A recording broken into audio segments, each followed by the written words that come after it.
Vision. Hey everyone, Dave here with a comedy music album review. Is it last month already? No, actually, Mandatory Fun was not the only comedy music album to be released this July. Paul and Storm also released their latest album with the inadvertently topical title, Ball Pit. The album was the result of a fairly successful Kickstarter campaign, which also led to more exciting and fun projects that are still on the way. The benefits just continue to be reaped. But the center of the campaign was the album, and it's a fun one. A lot of the songs on it had been previously performed in concert or released as singles, but it's still great to finally have them all on a CD. Well, eventually on a CD. As of this recording, the album is still just a digital release. The physical media version is one of those benefits that still has yet to be reaped, but whatever. Let's look at the album track by track, as we are prone to do around these parts. George R.R. Martin, please write and write faster. You're not going to get any younger, you know. Winter is coming, I'm growing impatient, and you've still got 2 whole damn books left to go. In today's installment of Dave is a Bad Nerd, I've never read any of the Song of Ice and Fire books or seen the show. But I'm aware of the broad strokes of the series through pop cultural osmosis, and I'm very aware of the loyal but impatient fan base. I'm also very aware of what it's like to be the guy who takes forever to release a thing that should have come out years ago, so I guess I'm lucky that I don't have very many fans. Anyway, I sympathize with both sides of the equation, and it makes for a fun song. Right Like the Wind has been a hit for Paul and Storm for a while now, with a music video produced by Felicia Day's Geek and Sundry Empire, and a particularly famous performance at last year's Comic-Con at the Woodstock show. It's good to see that the Great Bearded Glacier has a sense of humor about the whole thing. Unless that bit wasn't actually staged. Paul and Storm might want to go into witness protection. My favorite band doesn't write new songs anymore. My favorite band hasn't played a show in more than 14 years. Another song about fandom. Could this be a trend? Where Right Like the Wind was from the perspective of a fan who's upset that their favorite creator is taking way too long to release their next project, My Favorite Band is from the perspective of a fan who's upset that their favorite creators have moved on or retired, and that upset fan takes matters into his own hands, and it gets creepy. Considering the geek circles they run in, I'm sure Paul and Storm have experience with the kind of entitled, demanding fans who only want their favorite creators to make the things they want to see, without any regard for the things the creators actually want to make. And they take that idea to its logical, terrifying conclusion. And boy, does it make for a fun song. I've probably listened to My Favorite Band more than just about any other track on the album, with only one exception. I have no idea what that says about me. This song could be in a commercial. This song is called This Song. Not to be confused with the old Rhett and Link song called This Song. This song is about the many potential licensing opportunities for this song. This song is basically a commercial for this song, and this song really manages to sell this song. This song perfectly nails the sound this song is parodying. As soon as you hear this song, you immediately recognize the kind of indie, non-threatening tune this song is, and you remember hearing it in commercials and montages in teen dramas on the CW. The music video for this song, directed by Sean Becker, is absolutely perfect, flipping through a bunch of channels showing all sorts of different uses for this song, as well as a few other fun, random channels for good measure. All in all, this song completely succeeds at what this song sets out to do, and I, for one, am a fan of this song.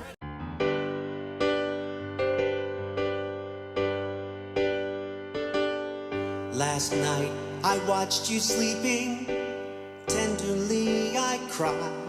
Much like I Will Sing a Lullaby on their previous album, or The International Language on their first album, Right Here With You starts off sounding surprisingly sincere and tender, with serious lyrics and a lovely tune, and it goes as long as it possibly can before it gets to the punchline. And once the joke is revealed, the music gets even more serious, with dramatic swelling and harmonies, playing the song completely straight to the very end to make the joke even more ludicrous. And the song also has another great video. Not quite as directly tied to the lyrics as the previous one, but it fits the music really well. Every time I hear a song like this from Paul and Storm, I think to myself, these guys could write non-comedy music if they really wanted to. They just have to stop the songs before the joke comes in. That said, I'm more than happy that they're writing comedy music. We were Dusty California and the Royal Harbor Desperados. Who could forget the legend of Dusty California? All those hit songs they had. You know, the ones with the lyrics and the music. Once again, you immediately recognize the kind of song being parodied here. It's an original composition that instantly sounds familiar, with a story equally familiar about a group of friends who headed west to make it in the music biz and enjoyed success for a while and then drifted apart. This group of friends just happens to also be superheroes. Okay, it's not the most original or shocking twist or juxtaposition they've ever added to a song, especially not sandwiched between Right Here With You and the next track, but it still adds a lot of fun to the familiar story beats of this sort of tune, and the whole thing's just a joy to listen to. You left me, pull you up and left me, and nothing feels right anymore. This one also takes its time before getting to the punchline, and it could be easy to zone out and miss the joke. Pay attention and wait for it. But once you hear the reveal, then you'll notice all those left and right puns you missed earlier, as well as the numerous other puns that are coming up. This track uses its mellow tone of depressed resignation to tell a tale of loss and woe that's pretty damn gory, actually. Legitimate musicianship, grotesque imagery, and cheesy puns? Yeah, this is a Paul and Storm song. With their fusion of rock and jazz and folk and pop and R&B. Yeah, I've been this guy. Not with Steely Dan specifically, but with other things I like. I've often annoyed people I know with my insistence that the things I love are awesome and you should appreciate them the way I do. Fortunately, now I can channel that into videos instead of in-person conversations with people who have since stopped inviting me to their birthday parties. Anyway, this track is short, but it's genius, and it has the greatest title in the history of music. Though now I live across the sea, me thoughts they often roam back to the hills and valleys of me old ancestral home. Oh sure, they weren't content having just one insanely catchy Irish drinking song. The question is, which animated children's franchise will license this one? When I first saw them perform this live at Kineticon last year, I loved it, but I was baffled as to how a studio track would do this one justice. Turns out that was a moot concern, as the album version is actually a live recording from JoCo Cruise Crazy. And that's probably for the best. As much as I enjoy Paul and Storm studio tracks, their live shows have this fun, electric energy that really can't be described. It really has to be experienced to be appreciated, and including samples of that on the album is not only fun for the listeners, it's just a good business decision. Very wise, Paul and Storm. Very wise. If there's someone or something out there responsible for all of this and listening to me thank them, then I ask you, sir or madam, would you kindly tell George Lucas to stop screwing with our trilogy, and on behalf of all of us say, George, please fucking stop. Well, this song was already outdated long before it even made it to the album. But then the lyrics actually do address the inevitable outdatedness and explain why they wouldn't update it, so they stuck to their guns. I salute them for that. And in more of me being a bad nerd, I really don't care one way or the other about the special editions. I mean, sure, there's stuff in them I don't like, and I kind of wish the originals had always been available for posterity, but bottom line, before George sold Star Wars to Disney, they were his movies, and I defend his right to do whatever the hell he wants to them, even if it's not what I want. That said, this is a funny song. It's interesting how many tracks on this album explore different sides and attitudes of fandom, from the appreciation to the obsession to the entitlement to the disappointment. All these things that may be justified to a point in some cases, and not at all in others. It's just a few songs short of being a concept album. The Many Faces of Fandom. Okay, yeah, Ball Pit's still a better title. A sausage party! Sausages, sausages for every type of man. Sausages, sausages, grab them while you can. Is there anything funnier than children's programming gone horribly wrong?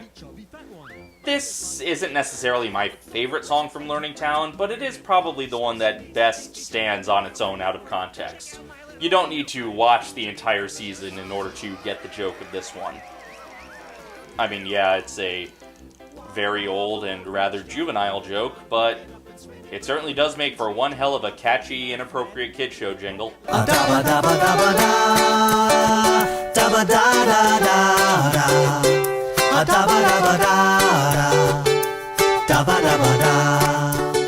Speaking of catchy, this tune has been stuck in my head pretty much since Greg Benson first released the Paul and Storm Get Thirsty video back in 2010.